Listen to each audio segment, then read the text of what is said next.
Welcome to Modern Mythology, a podcast that explores the many intersections of story and system.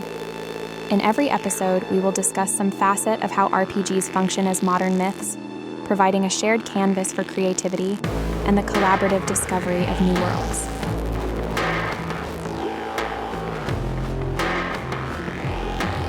So there are times, I think, when the audience is going to be like, these guys agree on everything.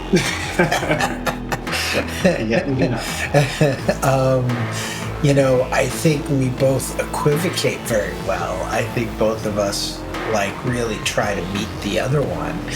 But in our conversation about Mothership, I think we sort of discovered this really interesting impasse. Yeah, and that conversation at the end of Mothership also got me started thinking about what's become the rules and system style article series. I started talking about, pieces of this, and it started with that. Right. Which you and I have probably had our most significant disagreements about those articles behind the scenes. Right. So let's talk about it, because I think that there's going to be a number of people. Look, I'm not afraid to piss people off. I'm not afraid to alienate someone if in fact they deserve alienation, or if they're too close-minded to understand that everybody's welcome to their opinions, right? Sure. We're making a podcast, for God's sake, you know what I mean? It is discussing our ideas about a game. Right. Our disagreements, what we're about to talk about and the way we approach story, it turns out, is a really important exploration of why we're here and what we're trying to do with this podcast. Yeah, I think so. And is a bridge. I feel like our conversations and this conversation is going to be a bridge between people who would disagree or not disagree with one of us, or be like, but there's other ways to do this, or feel attacked, because they think their ways is the only way. Or think that we think our way is the only way. Right, which we don't. Yeah, I don't. Which we don't. For me, it's a lot about what works for me and kind of how my brain works with things, And that's right. That's what we discovered. We discovered, so in the conversation with Mothership, we discovered that the freedom, we're not talking about extremes, right? But the freedom to do more, a lighter system. I hear people talk about this all the time in terms of getting out of the way, the system getting out of the way of the story, getting out of the way of the players. And we hear this a lot with OSR. Don't try to make a story, right? Rules, not rulings, and we discovered something interesting, and we talked about it in terms of poetry and our writing, right? And you said something very specific about haikus. Yeah, I mean, haikus as being an example of this, which is that, I do like structure. I'm not really a pantser. I do, in the sense that, I like to work out what the general story is and what the scene's going to be and what the characters want, but I don't my brain seizes when it's this many syllables, or when it gets that specific. And rule systems can be the same way, where when it gets really, really specific, kind of granular about this thing and that thing, and I start trying to fit things into that rather than being led by the story or the character or whatever. And so I feel conflicted about that. Yeah, and that's really interesting, because then we were talking about how I so hate Tyranny of the Blank Page, right, that I really seek structure to help. Structure gives me creativity. Right. And we hear a lot of people in OSR saying that, and I hear them all the time being well, because there is less rules, we can be more creative. Right. We talked about that with Mothership, the idea that because it's not on the character sheet, we can do things outside of the character sheet. They don't have stealth as a stat, even though hiding is a big part of the game. Right. And we can't conceive of a game where we can't hide. Right. That's not what it's telling us to do. Right. Or we can't argue with somebody. Yeah. Right. You're not allowed to hide. It's not in the rules. You're not right. Yeah. Right. And that's really interesting. It's really interesting because it does make me understand, I think, two pieces that become important. First off, I think we would both agree that regardless of how we approach these games, it has to be fiction first. Yeah. That possibly what we mean by that might be slightly different depending, but I agree. Sure. Yeah. But even with the most codified of games, making certain that, like, we're not trying to recreate war games. Right. Yeah, no, it's not really ideal. We're not, when I love system and I love mechanics, you will never see me pull out a grid, right? I probably use them more than you. Yeah, absolutely. I mean, it depends on what the game is. But, absolutely. I'm not going to push stuff around. In fact, I actually had several ideas to create miniatures games for a ballroom scene. Oh, that's interesting. I think that would be really fun to be like, where are you? And your proximity to other people matters, and I'd like, so going the other way, it's like, I want to use miniatures to create sort of like these board game-esque structures that you can use, to bring story to the miniature. Yeah. Not necessarily to bring mechanics to the story, right? The second thing I think is understanding where people are coming from and communicating that. Yeah. Right? I'm going to say something very controversial. We were just talking about this, where Matt Colville had an episode about, the evils of rules lawyers. And, like, my thing is, no, that was a GM problem. That was not a player problem. Because it hadn't been explained. Now, granted, when you were 15, we didn't have the language, right, to talk about social contract, to talk about what kinds of games we're playing. Right. You and Sean were saying how you had this Adventure League guy who wanted to play Adventure League, and you even brought it to him. Then that's a player problem. Right? When we talk to him, like, he's like, no, we have to play it this way because that's the way we do it in Adventure League. Let's just play a different game. Right? We don't have to play. You don't have to play this, right? Yeah. And I think that's something that people struggle with, and I understand that. That's definitely a beggars can't be choosers, sort of like a first world sort of perspective of, we are in a major metropolitan city. Right. If we wanted to play a different kind of game, we would not be playing together all the time. Right.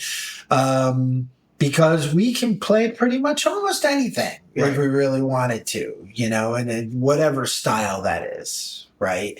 There are, I could think of 10 game stores within a half-hour drive of this place, maybe an hour, but probably within 45 minutes of this place. But we could go to and play role-playing games. One of these days I'm going to do it. One of these days I'm going to. So back in the day, a friend of mine had done 30 days of gaming. Oh, cool!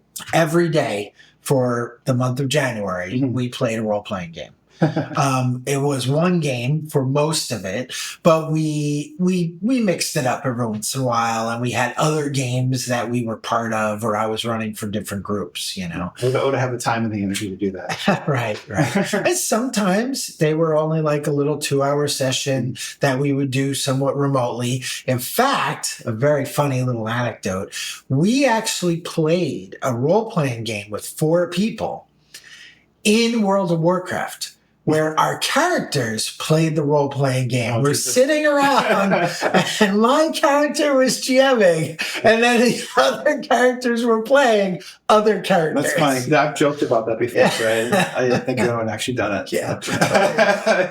We also did a metagame with Malkavians during a LARP, where we sat down and played D&D and figured out the plot of the entire LARP. By playing D&D. Malkavians are the way to go for LARPs. In my experience. I've played a lot of Malkavians. But the point being, there's a huge digression to saying we really have to educate ourselves. Some of what we're talking about here is ways to talk about this stuff. Is this is a casual dialogue between you and I. So we're getting our own head straight and our own ways of how we communicate these things. Right. It's how you kind of get from, one way of putting it is how you get from the character to the story. Right. And like where the system fits into that. And, one thing I found interesting in doing a little bit of research for the article series is like how far back these debates go. And like they're kind of the same debates, really, that's been happening in RPGs for the last... Luke was saying that in a podcast we were listening to. I said to you, he was like they were having these conversations back in the 70s. Yeah, exactly. Yeah, and like sometimes the wording has changed or there's a little bit more refined sense of X or Y, but like basically it's the same thing. And a lot of it does come down to sort of like figuring out like, we'll talk about this in GNS when we get there. Sure. But like, the way I usually think about it is it's like more about the like GNS or whatever, however you want to codify it. It's like sort of what the order of progression is rather than like, narrative or the other thing, because you kind of have all those things in there somewhere. Absolutely. In the soup, Well, I think, right. I think I 100%. I think some of where I'm coming from is delivering narrativism through gamism. I feel like that's was a big push of Forge, is to say we have, right, with the definition of gamism. Right. Again, we're going to explore more. Right. But with the definition of gamism being finding your fun in engagement with the rules and being good at the rules. Right. That's that definition of gamism. And narrativism being you find your fun through exploration of story. Right. And so a lot of those Forge things were a collision of that. Right. How do we get rules to then tell story? That's what Burning Wheel is. That's why I love it, is because that's my happy place, right? I want these rules to tell good stories, right? And that's where I'm coming from in terms of system, in terms of structure, I'm trying to, for me, because I hate tyranny of the blank page, I'm trying to give some context to my creativity. Right. I can be creative until the cows come home, but I really thrive in structure and context. And this is why it's like hard to kind of really be specific with it, because that's true for me too, to an extent, but it's different. It's I think it's just a degree. It's just a degree. Yeah, exactly. Yeah. And we were talking specificity also. We were talking about Save the Cat, right? Like to me, Save the Cat is a great structure for me because it tells me how many pages and thus how many words are in each section. Right. Right. And when I set something up, I live and die by 250 words per page. That's whereas that kills me. I do some writing, professionally, quote unquote, and like there are word counts, obviously, but even then it's like 1,000 to 1,200 words. It's never like exactly this many words. Like I have had some assignments where usually for print where you're really confined. You change the font size, but if you're talking like 1 page or whatever, and those are sometimes the hardest for me. Yeah, for that reason. It's like I know what I want to say, and then once I figured out what I want to say, then there's this whole other mental process of translating that into the format, which is like backwards. It seems like how you kind of do it, where it's like the format kind of generates or helps you generate the start. It does. It really does. It really does. Because that that helps me contextualize. That helps me understand where I'm going. It helps me how much energy am I putting into this piece? How do I get from point A to point B? Right. Sometimes I think that's where I get lost. I know big picture. I'm a big picture guy. Sure. Right. I'm a sociologist. That's right. Yes. That's as big as you can get, right. Much. So I need that structure to get into the weeds. Yeah, I think some authors get lost in the weeds, right? I think I would be shocked to find out, rest in peace, that Robert Jordan was not one of these people, right? That I bet you he just really got lost in the weeds. George R. R. Martin. Sure. I'm just thinking about the book that never ends. Right, but I don't think I like Jordan. I like Wheel of Time. Oh, yeah, no, I like both of them. But in some ways, yeah. It was frustrating. Wheel of Time was the campaign that I would hate, right? Because and the same Lost, right? When we talk about Lost as this failed experiment, right? And J.J. Abrams brought some really interesting things to television, I feel. But for me, it was a train wreck because the longer it went on, the more listless it became. Right. And now, I hate series where I'm just watching them because I'm sort of invested in the characters, but I'm not really invested in the show. Right. Right? Yeah. And I mean, the play style, I think that would be exemplified by that. It would be the play style where people are really just there to talk in character. Right. And God, which usually theater majors. It's fine. Part of it's that's not my skill, so of course I'm not going to get as much enjoyment out of it. But it does have a tendency to be, listless because when you go back and say what happened during a session, everyone talks about what they said or what their characters said, right, rather than what happened, right? Because nothing happened. Here's where this all meets. We want a story, and when we say we want a story, and what we struggle with that credo of don't aim for story is we want cohesion. Yeah, we want. It's okay that some stories meander, right? We both appreciate slow burn, right? It's going somewhere. Oh my God, yes, right. We both appreciate Japanese storytelling. Sure. I forget the name of it. It's a long word. Begins with a K. I wrote a book following that format. Yeah, me too. That it's a very interesting. You don't need to necessarily punch towards a specific ending, right? But you have to have be going somewhere,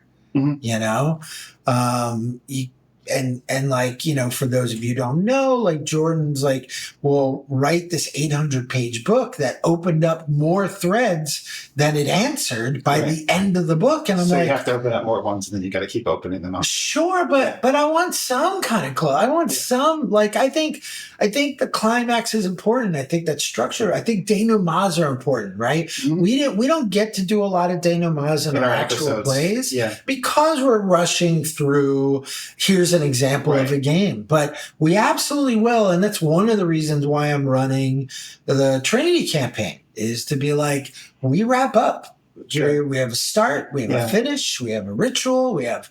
as a way to kind of model how we actually run games. That's one of the ironies, I think, of we're doing the podcast with the actual plays, which is, it's obviously us running it, and so it is how we run games in that way, but when you or I run a game, usually when it's not a one shot, it is an ongoing story, and it's very different from what we're doing. But, It is, and sometimes, I really struggle to some degree running Mothership. Right? A lot of these games, I'll be honest with you, I'm not running the game I would run. Right. Right? Because I'm trying to play this designer's game. Sure. And my interpretation. Right. Yeah, of course. Yeah. Right.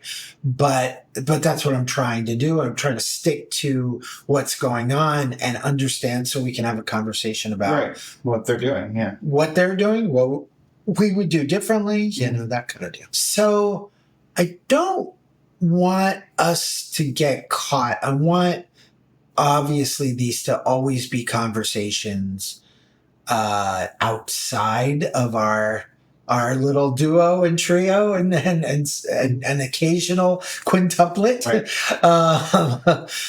That there's these constant conversations about these topics.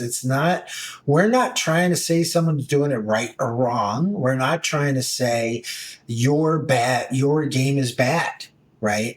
If your players are genuinely happy, then that's great. But make sure they're happy. Make sure you're all communicating. There's a reason why a lot of the new DMGs and a lot of new gaming books, we see player agendas in there. Yeah. Right. And sometimes and myself included, I don't know about you, but I see a lot of GMs who are like, I don't know what the fuck to do with that. I have these 4 people sitting in my house. I don't know. Like, I could ask them, but what's that going to do? It's not going to change the module I run. Mm-hmm. Right. Yeah. Oh, maybe it should. Yeah, it should. Even when I try to run with them, we talk about this, whenever I try to run a module, it becomes its own thing anyways. One of these days, we're going to get you to run a module. Oh, yeah, I can. It'll be, it'll go off in some good direction. Wouldn't it be awesome? It was like the best game I've ever ran. So one thing I also found interesting, and this came out of working on researching the System and Style article series, and also what we're talking about here, kind of the order of things, but also in like how you're getting from sort of your character, your general sense of the story, to like actually like the specifics, what actually happens. Is the system and the role of the system, right? So you're kind of coming at it with I think you come at it a little more gamist, and I come at it a little more simulationist. Mm-hmm. And by simulationist, like, I'm not saying like I need to have it be like I need to know how many bullets are in this gun and what model is. It's not that kind of like I don't need that kind of thing. It's more the function of the rules when I'm running naturally, the way I kind of just if I'm going to sit down and run a game, but trying to do something different. It's basically verisimilitude is the word that keeps coming up. It's the thing that it's kind of like helps scale power between things, or helps you get a sense of what is feasible and what's not feasible, and to what extent. So sometimes with story games, I found a little struggle in that like some of them don't have scale. I mean, some do have scale, but some don't have scale. It's very much just like, what's the thing that happens? Like, but if you're like, your character is one type versus a character who is completely opposite skill set, it's kind of like almost like it doesn't matter. Right. And I think that the best example we keep coming back to is your character in Otherscape, right? Is the railgun. Right. Why is the railgun the same number of tags as a pistol? Right. But it's interesting. It's because some of that ends up being in terms of like how to get to the fiction, right? It's, one of the edicts to the Mist engine is obey the tags. Right. Right. So part of that is in description. Part of that is if you're going through and like silence one-shotting people with a railgun, maybe you're not obeying right. But I mean, but you could describe, even if you describe it though, and you're running against something that has 6 power and you're putting 1 power towards it, that still has in a game sense, like that still doesn't matter how you described it, right? It's still like 6 power versus 1 power. No, because if you're not able to meet that, right? I think that's a good example of this is where I thrive and you struggle, where we switch places in things like Markborg. Right. or I'm not an OSR guy either, so it's kind of fun. No, but I mean, I'm just using it as an example, right? Is if you're not getting there, then the narrative should be showing you not getting there, right? If you're levying this giant railgun and somebody has 6 and that's the only tag you're using is quote unquote railgun, right? Then you shouldn't be like this big dangerous weapon comes out and staring you down in the face point blank or whatever. It should be, it's awkward, it's clumsy, you know what I mean? You can't aim, appropriately. You're not, there's something you're doing. Yeah, I might get that in principle. It just feels right. It is in principle. It is in principle, right? But I think I think narrating becomes the important part. That's why I'm saying fiction first, right? Narrating in those sorts of games, which is so funny, right? Because we hear the people being like, well, we don't want rules to get in the way, right? Because the best stories for us come out when we're just talking and like telling our little sandboxy story without the rules. Sometimes best character for me, it's more character that comes out of the story in this situation. But sure, but then there's we do see these really wonderful moments in these games, and we're laughing, or we're like, oh, it's tense, or like there's some of the best moments I have had in role playing is because of that extemporaneous role playing. Right. We didn't care what rules the we fruitful are. void, this term I discovered recently. I've been trying to say that for years. I didn't know the term for it, but I literally had a scene. You would not be surprised to find out this was vampire. Literally had a scene, and this wasn't even a LARP, where two of my players were on the couch, and one was sitting, and the other one's head was in their lap as their character died. Yeah. And it's like, you can't plan that stuff. You know what I mean? So like when you come from that angle, then those people sometimes struggle when you have to, when mechanics dictate, right? Force you to tell the story. And in that case, it's like, yes, the GM, the system, is putting the responsibility of displaying the power, right? Yes, you're bringing a tag to the table and it's a specific tag. Right. But if that's the only tag you're bringing to the table, it does behoove everybody at the table to be responsible for contextualizing that. And that's so interesting, right? Because it's the haiku. I love writing haikus, Yeah. And it's not like I, am incapable of it. Like I understand that. I played a lot of games, but I do find myself, because I was surprised to find myself struggling with it sometimes, especially with Torchbearer even more, because it's so procedural. And so like this, you can do this, the most optimal thing is to do this other thing. Yeah. Well, let's talk about specifics. I don't think there's any reason to be vague, because I think, I think we're a game podcast. No, but so describe if you do remember. I remember one example. It's like a minor one, but it's a survival one, right? Was where we had to camp. No, well, there's two things. One, we had to go back to a city to level up. Right. And we were out in the wilderness. And we didn't actually realize that we could build a thing or a way. If you told us, we didn't realize anyway. Yeah. So like we have to travel 4 days to go back to the city because we're like got enough quote unquote XP, whatever it's called, persona, whatever, to be like third level, and we're still first level because we haven't been back to a town. Right. So we travel like 4 days around the thing and like a whole adventure, basically getting back to do that. And that can drive the story, but it felt like forcing us away from where we wanted to go as characters at that moment. That's very interesting, because I didn't read it like that running it. I thought you guys were running from the area. I didn't, don't get me wrong, I understand the drive we have to go back to the town to level up. But I thought you guys were like, fuck these people. You know what I mean? The area that you're in. Yeah, I would have explored it more. But I think the other one that hit me was your survival role that you were sort of like forced to make. Right. Because you needed to check. Right? So in Torchbearer, you need checks to camp.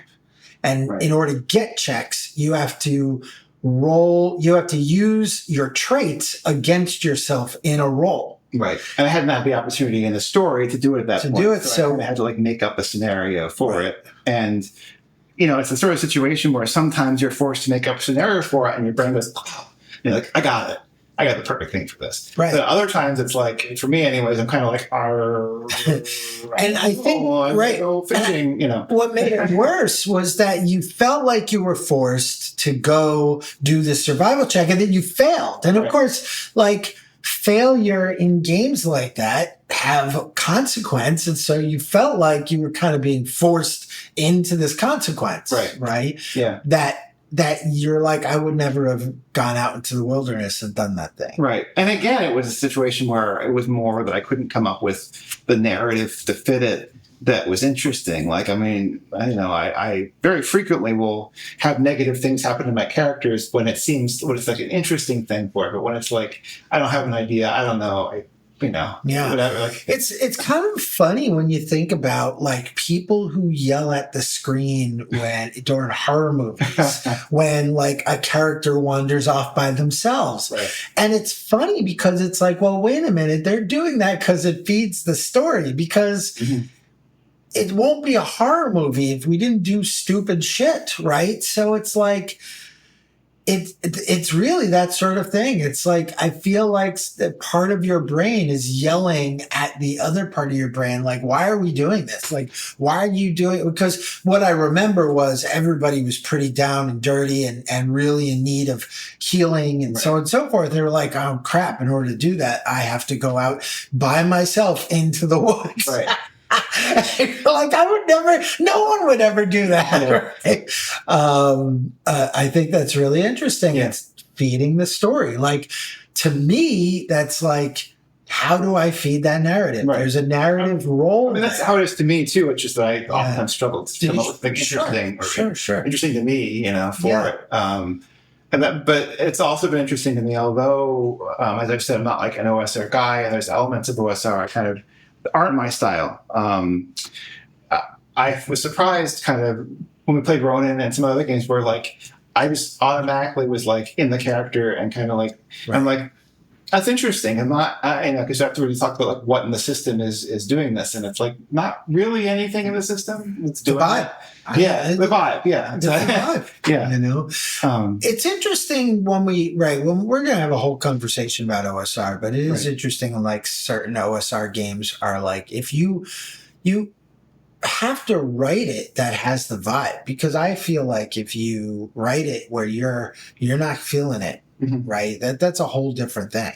I think that's something like Moldvay didn't have. It didn't really have a vibe. It was all new to us. So we were excited about the idea of Dungeons and Dragons, right? But I think Moldvay would sort of fall flat if it weren't for the nostalgia. And I'm sure I will get death threats for saying that. But you know what I mean? But I'm not saying Redbox was bad or a bad game or anything like that.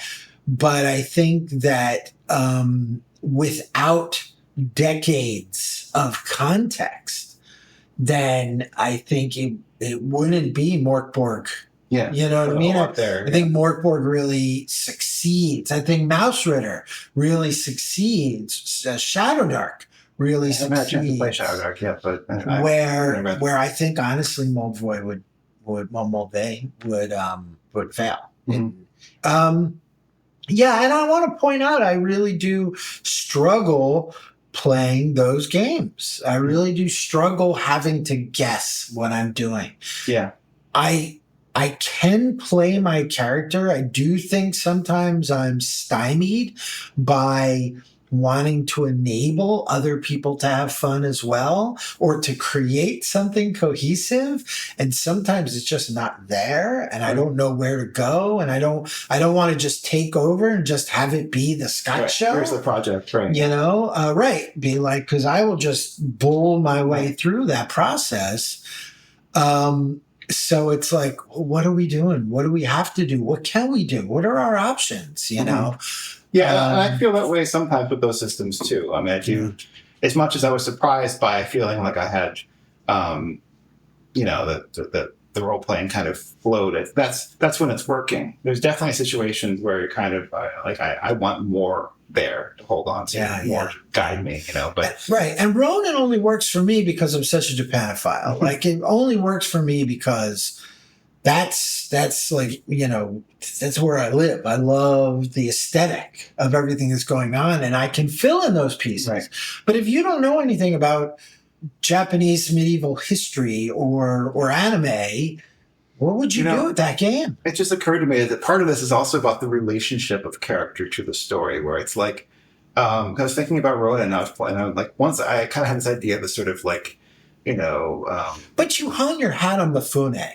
Yeah, you hunt, right? Well, yeah, and some characters started out with that idea. That's sort of just, like where he's like got this sense of duty, but he's like, kind of like not nihilistic. He's actually has a very strong sense of honor, but it's something depressed about the character, Which is but melancholy. But like I don't remember exactly, and like so I know what he's going to do in any situation, but I don't know like how he's going to get from one part of the story to the other, and that's where in those sort of systems you kind of depend on the storyteller or DM, whatever, to kind of not guide you exactly, but to kind of like, here are the things you can do, here are the openings, like sort of create that structure, if you will.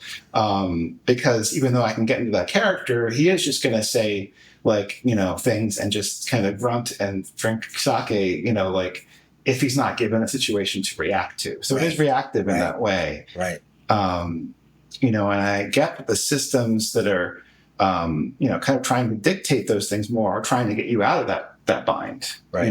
So I get the intention and actually really appreciate it. It's just sometimes I struggle with it. No, and I have to say that I don't know that I would use much more complex games to run a story about samurai, about feudal Japan. Never mind a fantasy feudal Japan. Because I think you would lose some of the tropes, some of the accoutrement of those stories. Again, really leaning pretty heavily into anime and Kurosawa. I think you would really lose some of it if you added mechanical texture. If you added subsystems to sword fighting, that's not thematic, right?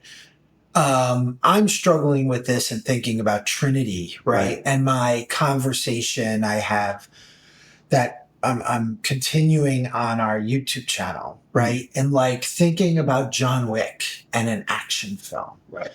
How do you make that work? Because your combat characters are going to want combat to be more granular and be able to make decisions about the actions that they take, right? A lot of what you watch John Wick doing is really interesting.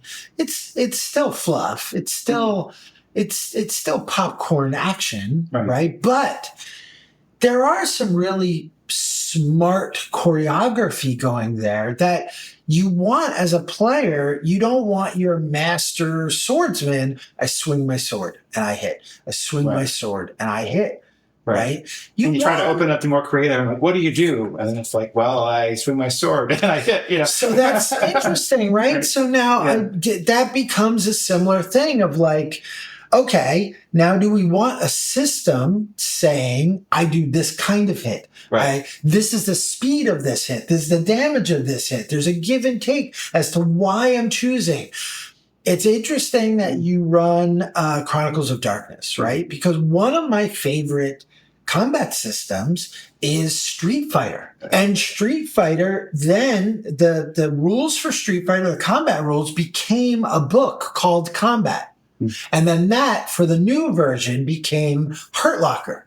Oh, really? Yes. I didn't know that. Yeah. So a lot of what you see in there, but like we were playing heavy Street Fighter. And the idea, if you think about Street Fighter, it really is a perfect analog to what I'm talking about, in that you have, if you've played Street Fighter, the video game, you have a jab and you have a medium hit and a strong hit. Right. One does a lot of damage, but is slow, and one does a little bit of damage, but is really fast. But there's dynamics in terms.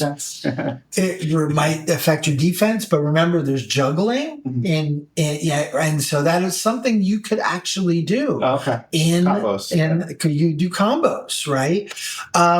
And balancing the idea of this is a scene, and that scene is telling us something and getting us somewhere. Right. It's important to understand that every scene in John Wick literally sets up the next scene. This is happening, so this could happen. John Wick's house is broken into and something unspeakable happens. I'm not going to say what it is. And that forces him out of retirement. And that forces someone to put a bounty on him. And that forces him to hunt this other person down and seek refuge. And that forces this other person to break the rules, right? Literally every scene is leading into every scene. It's not just a gun fest. Right. But you want to look at him and say, why did he double tap that guy?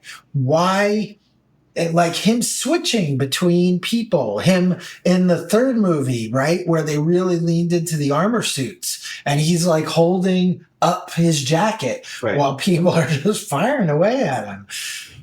That sort of stuff is, I think, would be really challenging to just think of in a system that is, I swing a sword at it. Yeah, certainly. You know, that's sort of the interesting place I'm trying to find. How can we do that quickly and contextualize that story without slowing down? Right. Yeah, right? That's always the struggle where it's like, I mean, that's for me anyways, where like I want a little more granularity, interest in combat, but in systems, and at the same time, then like if it's getting in the way of you getting from A to B to C in a scene, then it's not doing what you want it to be doing. It's kind of, constant push and pull. That's definitely one of them. And that's why I'm saying with a samurai like game, I don't know that I want a lot of. Usagi Yojimbo does it wonderfully because it has a card-based system. Again, there's reasons why that's interesting because the mechanics of what's going on are on the card, so it speeds up play, right? Same thing with Street Fighter. Same thing with Burning Wheel and Torchbearer, right? Because you have those mechanics, you're not fumbling around with like, how does this work with this? And you can kind of make those decisions, right? So that's a way to speed that up. But I think with Ronin, like, again, it's a game about vibes. I think I haven't played Morkborg yet. I want to, right? But I like read a couple Morkborg games and I'm like, it doesn't really help you. And, go ahead, because I have one more thing. I was just thinking it might be interesting for me. I was been thinking about running something like that just because I would take a look at it. For sure, take a look at Pyroborg. Because like when I run games, I usually put a lot of thought into the story, into the trying to create little bits of the story for every character I'm running for, that sort of thing. That's my natural style. So, I don't usually get my hands into too many different systems outside of what we're doing here on my, home games, right? So, but I think a game like that would be great to run, for you, Sean. So, we should definitely try that. Yeah. This was supposed to be a short episode, but 45 minutes. So I if you want to add anything, that's great. But I have one more discussion to have, and that is a key piece that I honestly feel like people, when they make these sort of broad statements, are ignoring. Okay, and that is everybody are not professional writers. Mm-hmm. Everybody are not steeped into the same narrative subculture. Sure. Everybody is not necessarily think that they're a particularly creative person. You really put a lot of pressure on people when you say, okay, what do you do? Sure. And there's not much context to that, right? Mm-hmm. Like I drive scene-driven games, because framing scenes allows you to do kickers, allows you to understand what the purpose of the scene is, to understand what characters are in them, where we're going, right? It's a way to sort of control the narrative while giving the players a lot of latitude.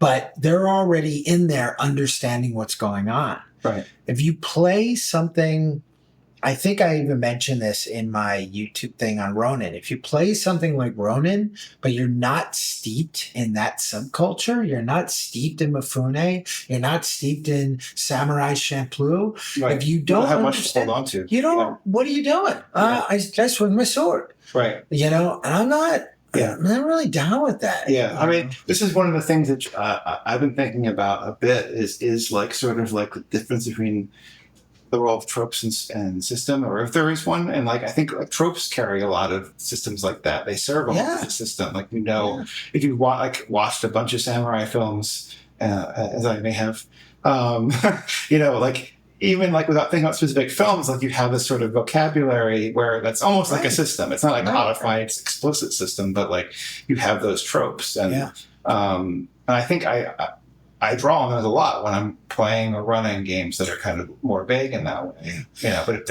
it is true that, if you don't know your players very well, that can be... I mean, it goes beyond knowing your players. Let's look at D&D, right? And you're like, okay, you and I, right? We're crazy. Okay? But you and I are going to play wizards and sorcerers very differently than someone else's. Probably. Because you and I have occult backgrounds. You and I have studied this sort of stuff. Same thing with occult for us goes hand in hand with religion, right? And so same thing with clerics. You and I are going to play clerics very differently than, say, somebody who's not very knowledgeable about those things. And it's the exact same thing with fighters. And I think a lot of people ignore those things. Like, if you don't know how to swing a sword, well, like, what are you going to bring to the table in a rules-light game that you're playing a fighter in? If you don't have context to play a fighter, quite honestly, I think and it's not your fault per se, but quite honestly, you may fall flat. I'm going to hit him with my axe. Oh, I have a cleave, right? Or I'm going to do the things that are on my character sheet, but I'm not really going to describe them in any way because I don't have context to describe them. That's something we talked about a little bit, and this is a different kind of context, but talking about how I got into D&D originally, and it's kind of, I did play the red box, like basic set first, really, but when I really, really got into it, it was actually through the books first. And, I was 12 or 13, got into Dragonlance, got into Drizzt, all that sort of silly stuff. Yeah. But that kind of in a way taught me how to play the game to start more than the rule books. And once we came to the rule books, it was like still already sort of like we're trying to create that. You understand the fantasy tropes. Right. You understand. I also had read Lord of the Rings by then because I was a weird kid. Right? They're great. Sure. Yeah. Me too. And so like you have those things to even draw on then, and but it's funny too, because if you really think about it and if you watch a lot of APs and such, you see people, those games are not like the movies. No. And there's a lot of people who are like, oh, well, it's a different medium and you're not trying to make a movie. Right. It's not that you're trying to make a movie, but like it is frustrating to understand that unless someone narrates it out of the blue, you're never going to get a fight scene like the fight scene of the barbarian and the bard in the Dungeons and Dragons movie. You're never going to get that fight scene out of Dungeons and Dragons unless you have context to do that. Yeah, or like on the fly. Yeah, I think that's probably true. So I think that's an important part of the equation is like I'm not trying to suggest that the only way to play is these rules heavy games or anything like that. And I always think this should be fiction first. But I also don't think rules light games are for everybody. I agree. And I do appreciate the idea of like, yes, you have to get better at gaming. You have to be a better player. And we do a podcast about being a better GM, right? I'm not trying to say that's not a thing, but there is a level of gatekeeping going on. Yeah. Right. At least implied. And I don't want to imply it, but it's still probably right. And that's there's a gatekeeping going on, being like, well, you have to learn all of these tools to be a good player. And what I'm suggesting is by playing good games, you can get those tools, but still have fun games. Right. You don't have to suffer through shitty games. You don't have to suffer through us being 12-year-olds. Right. You know what I mean? In order to have a good game. Yeah. Yeah. And I mean, of course, and part of it also is discovering kind of like what works for you and your brain. And that's sure. And that's part of what's been so interesting to me about this podcast process. Has been that kind of like, as much as I've played for all this time, I haven't as much turned the kind of lens back around on myself and kind of like looked at like what I like and don't like, which is funny because I mean, like, I guess I have an intuitive sense of it, but I never really kind of like analyzed it. Right, and, We just want to tell good stories. Right. Yeah. Like, what does that mean, right? And excitement and nostalgia can carry you so far. Yeah. But another podcast we'll talk about is something called illusionism. Is this eventually, like, people play a long time. Often, like, the scales start to fall away from your eyes. Like, you start seeing it for what it is. And sometimes what I've seen a lot of people, what happens is they want more game and less illusionism. They want more direction. I've seen it go both ways, honestly. Yeah. But, I mean, I definitely like talking about the kind of experience you want to create. Like, I want to create, like I'm running a cyberpunk campaign, for instance, where you could turn around afterwards and write a book about it. I mean, it wouldn't be explicitly, word for word, but, at least a decent one that fits in the genre. So, like, there is definitely a capacity of, like, you not trying to make a movie with an RPG, but you want to be able to, at least I want to be able to, like, create a story with other people that's open enough for them to participate in it and to be, a coherent story afterwards. Right. Probably is different from the average player to begin with, because, I think a lot of people don't necessarily want to have 300 pages of documentation to go through. But that's my own insanity. Well, they may not be wanting to write a novel specifically, although a surprising number do. Whether they ever do it or not is another thing entirely. But I think people want to, that's really fun and interesting. Like, we talk about representation all the time, right? And, like, racial and societal and cultural representation and such. And it's sort of similar. Like, you want to sort of see yourself in those stories. Like, we can watch a movie that we really enjoy. And, I don't know about you, but some of what I'm trying to do is, like, capture the magic of the film, capture the magic of the show, and be that character, right? Maybe a subset of that character. Yeah. But I mean, I think one of the natural forms of RPG is fan fiction. It's funny how, considering how, like, fanfic is this thing over here and RPG is this thing over here in terms of fandoms, kind of. But you've heard about LitRPGs, right? Yeah. So that's like a new thing, and I'm trying to understand and discover as we. At some point in time, we'll talk about journaling RPGs and solo RPGs, but I think that was fascinating. Yeah, I think it's interesting. I mean, I've made jokes about it before, but it's not meant to be disparaging. Right. Interested in that. And so, that's all I wanted to mention is, hey, communicate and understand that you may be an experienced person. You may think your games are good, but some of the mechanics may not only help elevate your game, but they may help other people contextualize what's going on. Or help you get where you're actually trying to go. Yeah. If you're not interested in telling a good story, you just want to push dudes around a mat, then great, go for it. I sometimes do enjoy doing that, usually in person and friends, but that's that we're not talking about the same activity. Yeah, exactly. I mean, basically, yeah. It might be called an RPG, but it's not the same activity. That's part of what I think is kind of confusing within the hobby sometimes is the fact that we call these, I mean, we can get into the whole thing about, like, how many different kinds of D&D are actually being played at the table by different players. I think that's good. When we talk about, we go into fantasy. Yeah. I definitely want to have that conversation of, like, I think that would be fascinating. Yes. Yeah. That's what we talk about. And I'm going to include Pathfinder because it's just D&D. You have been listening to another episode of the Modern Mythology Podcast. We hope we gave you something new to think about that you can bring to your RPGs, writing, and other character-based games and art forms. Produced by James Kershaw. Soundtrack by Scott Landis and James Kershaw. For more information about this episode, articles, or links to our other related projects, visit modernmythology.net.